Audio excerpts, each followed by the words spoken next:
இப்போ அவங்க சொல்ற விஷயம் என்னன்னா, இந்த இடஒதுக்கீடு, அதாவது இந்த எண்ணிக்கையை கூட்டி அதுக்கு பிறகுதான் வந்து பெண்களுக்கான இந்த இடஒதுக்கீடை இம்ப்ளிமெண்ட் பண்ண முடியும் அப்படின்ற ஒரு பாயிண்ட் அவங்க முன்வைக்கிறாங்களா? அப்படி யார் கேட்டா?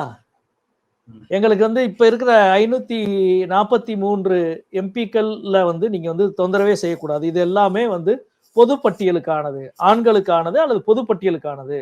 பெண்களுக்கு இடஒதுக்கீடு 1/3 கொடுக்கணும்னா இதுக்கு மேல எண்ணிக்கையை கூட்டித்தான் நீங்க கொடுக்கணும் அப்படின்னு எந்த அரசியல் கட்சியாவது இந்தியாவில் கேட்டாங்களா? எந்த நபராவது கேட்டாங்களா? இந்த கண்டுபிடிப்பை நிகழ்த்தினது யாரு? இந்த எண்ணிக்கை மேஜிக்கை கண்டுபிடிப்பை நிகழ்த்தியதே மோடியும் அமித்ஷாவும் தான்.